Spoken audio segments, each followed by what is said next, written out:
Hello, hola, salut, sak passe. Welcome back to my channel, aka Miss Charles. You are tuning in to the 4th episode of the relationship series that I am covering on the channel. So a little bit of background information as to why we're having this discussion today.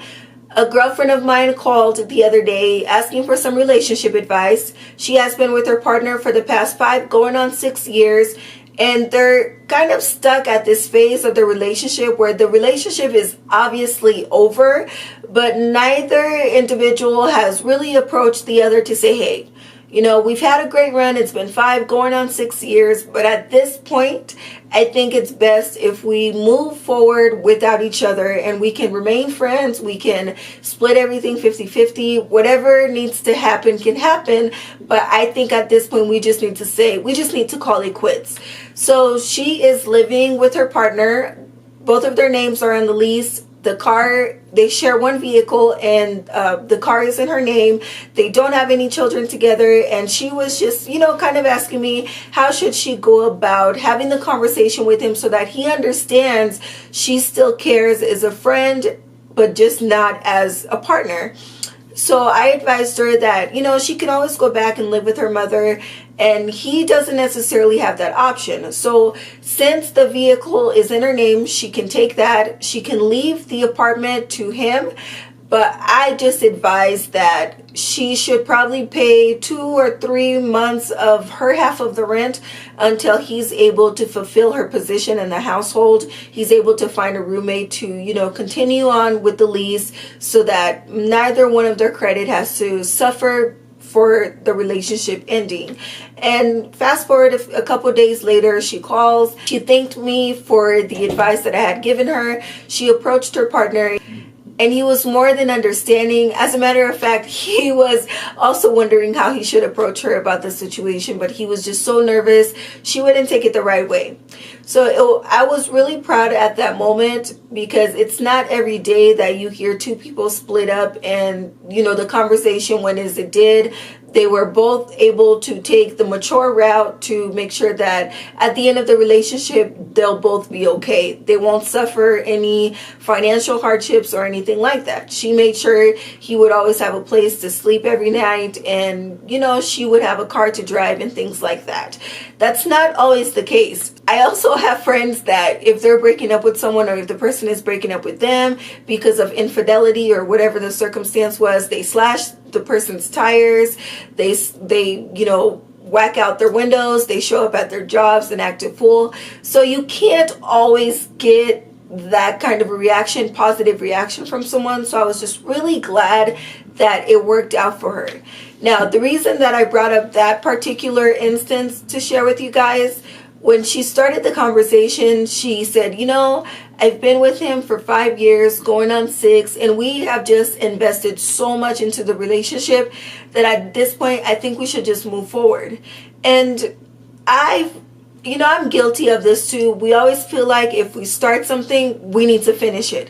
While that is a good habit to have in life, it doesn't always apply to relationships. You can start off the relationship as great friends. You both care about each other. You care about each other so much.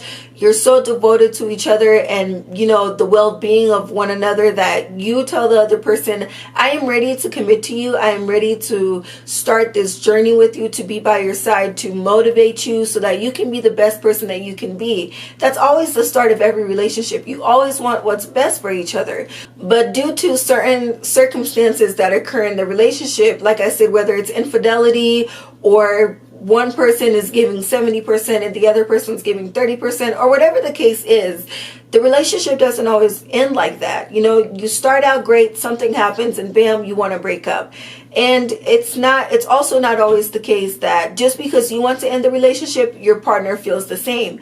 You always want what's best for yourself, but you can't really, it's not always guaranteed that the partner is your partner is going to want what's best for you at the end of the relationship just as much as they wanted what's best for you at the beginning of the relationship.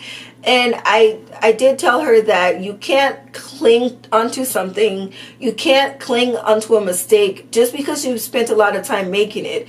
We often feel like we owe something to our partners. We always feel like we owe people things. You know, if you were in a relationship with someone, the relationship lasted 5, 10, 20 years, whatever the case is, you feel like you're stuck, or you feel like, well, they've always been there for me. They've been there for me financially. They've supported me, or I have this business and they invested in this business with me. And that is not the case. If you are not looking out for yourself, who's going to look out for you? No one will always have your best interest in mind if you don't have your best interest in mind. So I always, when I'm giving my friends advice and they're not sure if they should, call it quits with their partners or if they should begin this new relationship, I always tell them, do what's best for you.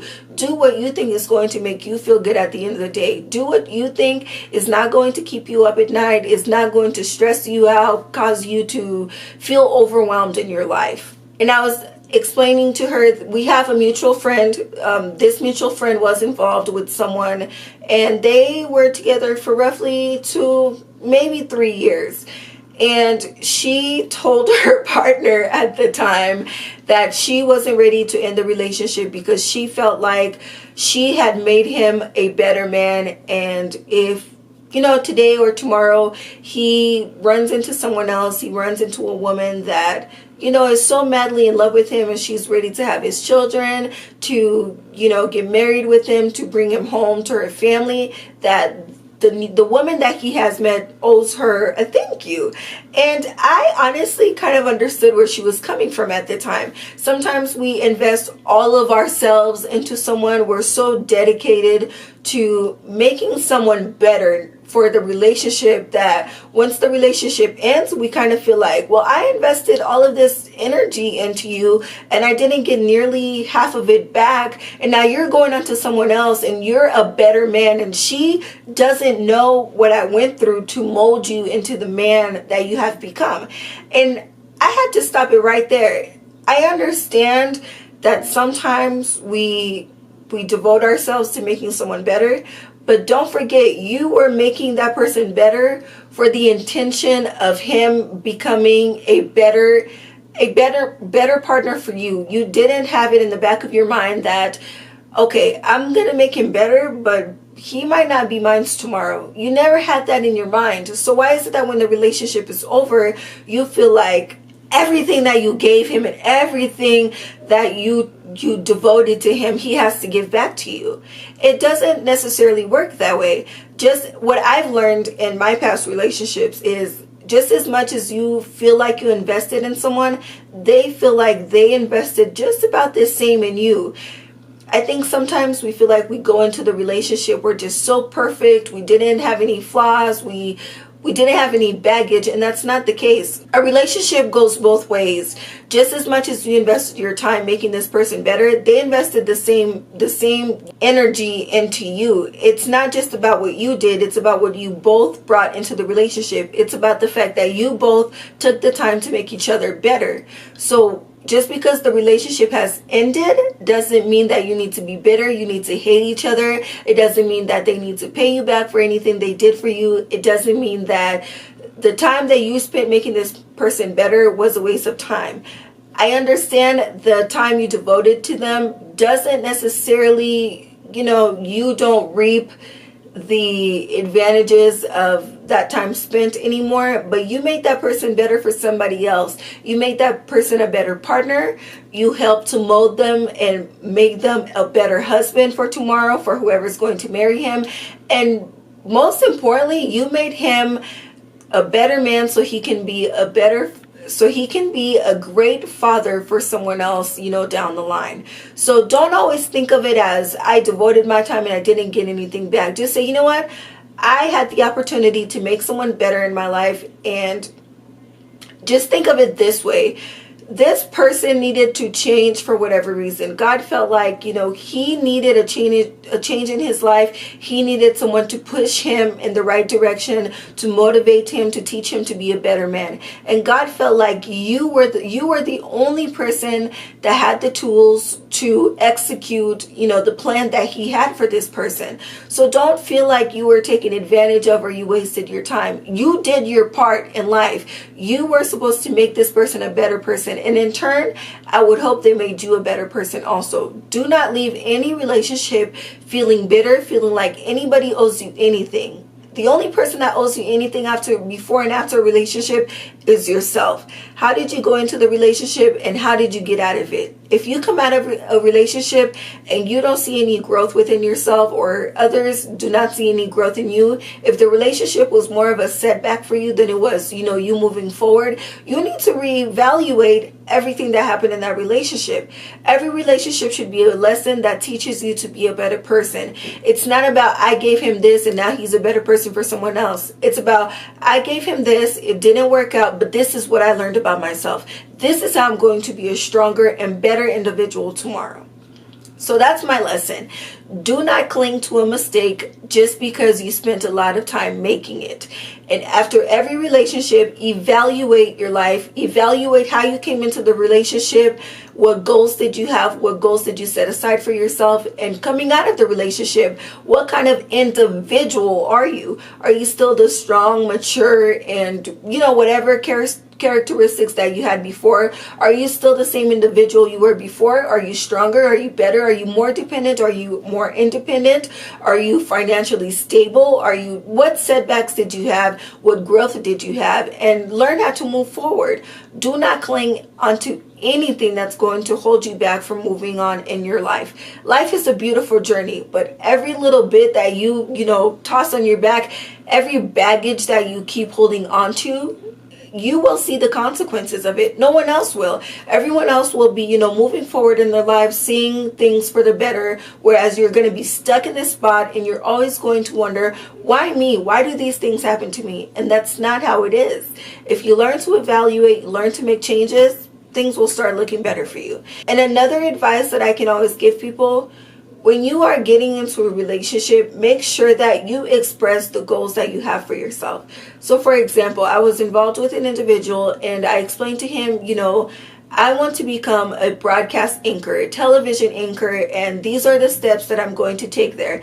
And I asked him, do you think you could help get me there? Do you think you can support me? Do you think you can be the man that I need you to be so that I can be the woman that I need to be? And his response was, as long as you don't rub it in my face. And, that should have been a warning sign for me. I think oftentimes we have warning signs in our relationships that we ignore. We think things are going to get better. We just sweep them under the rug and don't go back to them.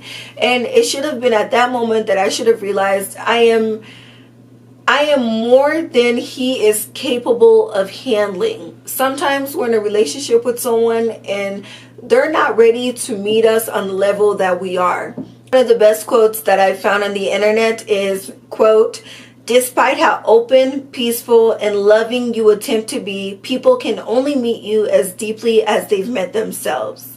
So if you get into a relationship with someone and they're not at the level that you want them to be, they're not yet on your level, they don't think you're enough or you don't think they're enough, it's okay. It's okay to move on.